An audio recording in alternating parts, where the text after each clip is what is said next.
You're listening to Parents You've Got This, the expert guide to parenthood. The complete guide to pregnancy, birth, baby and parenthood.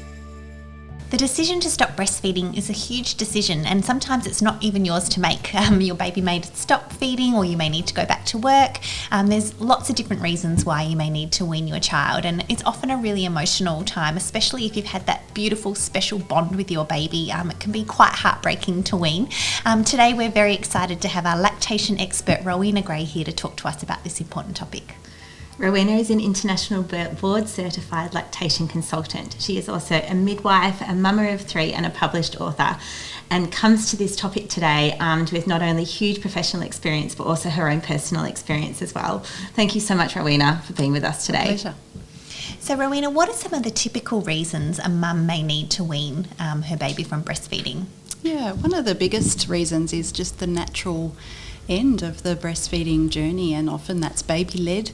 Mums might find that the baby suddenly doesn't take a feed at the certain time of day that they normally would, or just the feeding rhythm changes a bit and mums realise they haven't had as many feeds as they had perhaps a week ago.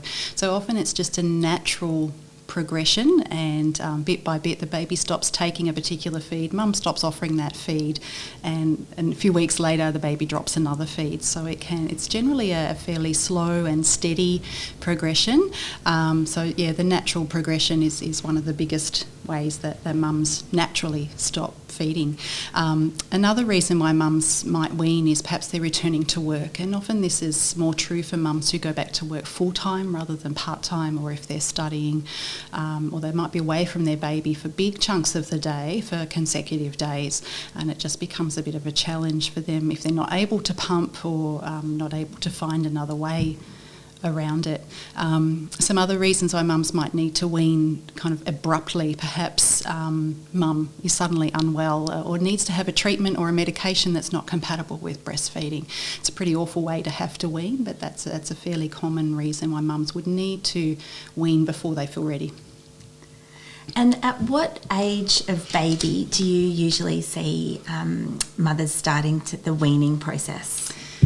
It's an open-ended question. It's really varies from one mum and bub to the next, because I've seen babies who naturally wean really early on, maybe at the 6-month mark, and some babies don't wean until many years down the track. So it's really individual, and it just depends on that mum and baby's journey and how much they've whether they're both still enjoying it. Some mums who are still breastfeeding when the baby's 2.5, 3 years old, those mums can sometimes get to a point if they really feel like they've had enough. Perhaps the baby's not quite ready yet, they still need mum right where they want them. Huge age difference as to when weaning tends to happen. And is there a recommendation of when you need to stop feeding your baby? Generally no, as long as mum and baby are happy to continue breastfeeding is the general rule. The World Health Organisation recommends exclusive breastfeeding for the first 6 months and then for 2 years and beyond. So again, a massive range of normal. So but we know that breast milk breastfeeding is best for that first 6 months of life until they start on solids and can drink water. That's the general gist of how long babies feed for. Yeah, and if you do wean, say at 6 months, do they have to have an alternative until a certain amount of years, or when does that process work? So when we're talking about weaning, I guess I want to be clear that weaning is not necessarily completely stopping breastfeeding. It might be dropping a feed or two. So as soon as we're not exclusively breastfeeding, it's essentially the beginning of weaning, and even if that's just one feed that the baby's no longer having from the breast, and if mum chooses not to pump or can't pump or just chooses to do something else, then at around the 6-month mark, babies can't have cow's milk until they're 12 months or beyond, so perhaps that baby might have formula. So they need some kind of milk until about 1. They need some kind of milk until about 1, absolutely. Yeah. And so, Rowena, you mentioned that weaning is about dropping feeds. How do you actually do it? Because it's quite an overwhelming thing. We all want to do the right thing by our babies. We don't want them to go hungry. We don't want them to, we're always trying to strike that magical balance. But if we are at the point where we need to wean, how do we go about doing it? The weaning needs to be done quite gently and slowly for both mum and for baby, because it's a big thing if you've made the decision that you need to wean or you've had enough and you'd really like to do something different with your day, that brings on a whole lot of guilt, and you know, mummy guilt is very real, no matter whether it's breastfeeding related or something completely different.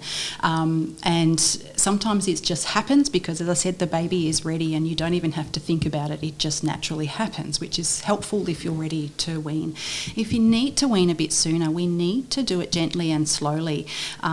Because if the baby is expecting to feed at a particular time, it's very hard to console a breastfeeding baby who only wants the breast. So in an older baby, we might give them a new toy or distract them in another way, offer them a cup of milk or offer them some solids, so just kind of swap something in for that breastfeeding time. Or if the baby is using a breastfeed to settle to sleep, you might need to find a different settling technique or find someone else to help you settle that child for a bit of time. But if you're a little earlier on in your breastfeeding journey, what becomes an issue is you've got so much milk in your breast, so we can't just stop breastfeeding because we can run into issues of overfullness, blocked ducts and mastitis. And if you end up with mastitis, we need to be pumping and stimulating that breast to keep that breast going, which is going against what you want to do.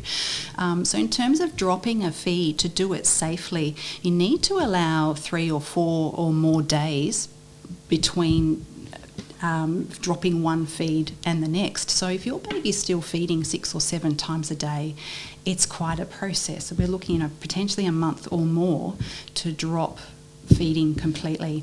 But again, as I said, weaning isn't about stopping completely necessarily. It doesn't have to be all or nothing. And if you are dropping feeds or are starting to wean, perhaps because you're going back to work full time, I always encourage parents to consider, what about breastfeeding when you're together? So that baby might have breast milk or formula when they're away from mum, but she's home every evening and overnight and first thing in the morning, and she's home all weekend. So there's no reason why she can't breastfeed that baby and have that time together while other things happen during the working week.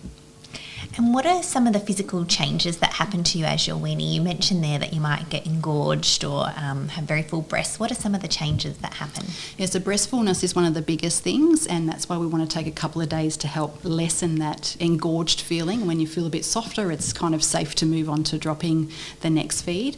Your breasts are going to get softer and saggier, and that might be a time when you start to wear a more comfortable bra that you used to wear breastfeeding.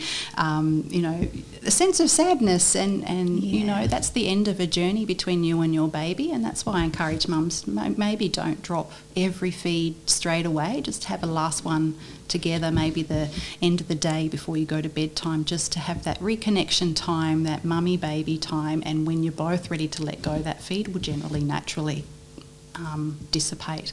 But lots of weird and wonderful sensations in the breast. The breast will fill up the way they used to for a time, and that can be a little bit disconcerting when you don't want that to happen at certain times. So a firm bra can be super helpful. Not too firm, obviously, but firm that just gives you some support and some reassurance as you're waiting for your milk supply to naturally start to dip. So on that and that feeling of fullness and engorgement, would you ever suggest expressing a little bit for comfort, or is that the opposite thing to do? You just need to, you know, sit tight. I know we've recorded a fabulous episode on expressing with you, but in the context of weaning, Rowena, what would you suggest? So I never would say to mum, suck up the discomfort, because the discomfort is telling you something. You need to do something perhaps a bit differently. So if it's beyond coping with the fullness and the discomfort, we do want to reduce as much stimulation as possible. So that's where kind of pumping, we think, goes against the grain in terms of weaning. But if you're so full and uncomfortable, you can pump, just take the edge off the fullness so it feels comfortable. If in an hour or two you still feel overfull, again, you could pump just to take the edge off. So this is where it can be it needs to be slow and steady to naturally reduce your hormone levels, and then your milk supply will follow along. So be careful too of, often with engorgement, warm water is really soothing, but the warmth of the water is also very stimulating. So we've got to reduce as much stimulation from tactile stimulation or from feeding. So yes, you can pump, but just to comfort. And it might be by hand or it might be by pump, and it's not about volume that you need to get off, it's about feel. Does it feel better? Then that's enough for you to express. You mentioned before about it's not an all or nothing scenario when you're weaning, say that you've returned to work and you might be able to feed overnight or in the morning. How long can that last for? Does your supply work in a certain way that, there's always going to be milk there, or how does that all work? Yeah, the breastfeeding system is incredibly clever. So when babies naturally drop a feed, there's still the same amount of milk that they had got a week ago in, say, 6 feeds, and this week they're getting the same amount of milk but in 5 feeds. So the baby knows how much they need, and the body knows that they need to keep producing it. And again, as the baby drops feeds, the milk supply is still at a certain level for that baby's age and stage. They're just getting it in a different amount. But the all or nothing thing is about also twos. A lot of mums feel like once they start weaning, that's it. They've made that decision, they have to go with it.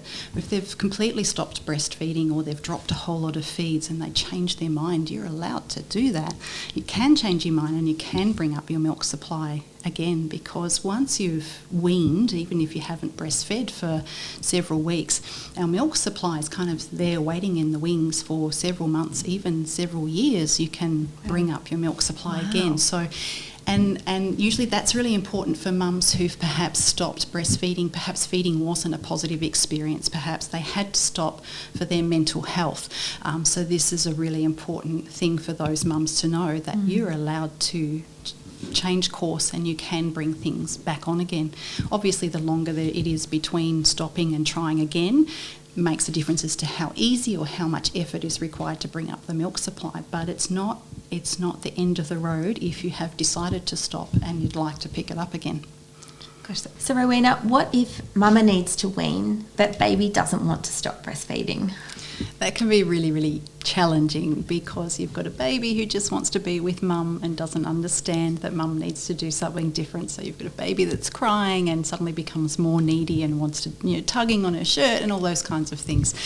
So it can be a really challenging time. But with an older baby, the art of distraction can be really helpful. If you've got a new toy, or hey, let's go outside and do this, like you can sometimes distract them away from them wanting to feed at a particular time of day, because babies like their rhythm of their day. It's time for me to settle down to sleep and I want to have the boob before I have a snooze. So you might change your routine. You might swap in a drink of water in their cup. You might swap in a little bit of a snack. So depending on the age and stage of your baby as to what kind of strategies you might have, or if your baby's actually wanting a feed compared to just needing that settling cue to go off to sleep, you might find another way to help them settle. Perhaps it's a new teddy bear or a pillow, a blanket, or something that they might like to choose to help them settle while you give them a cuddle.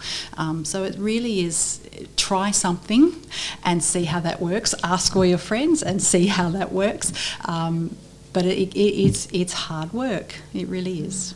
Yeah. And so how do you actually do it, Rowena? Is there a particular feed you need to drop first, or does it not matter? How do you do it? It really doesn't matter what feed you drop first, and I usually say to mums, pick a time of day that you know you've got a little bit more energy to manage it, or if you know that your baby is perhaps only using the breast as a comfort rather than an actual feed, because that will be more easy for your baby to adjust to than if they're really, really hungry and would like a milk feed. So just pick one and stick with it and try and be as consistent as you can. It will take a couple of days, it might take a week to drop that feed. So take your time, take it slow, and it's okay to give in and give your baby a feed and try again tomorrow. So that's going to happen because the mummy strings are pulled, and of course you're going to look after your little one. So it can take a bit of time, and it can be hard work when you're needing to wean for a particular reason, and you've just kind of got to bite the bullet and get the job done. But you might find that the baby still has certain feeds at certain days, and you can choose to do that, and that's okay.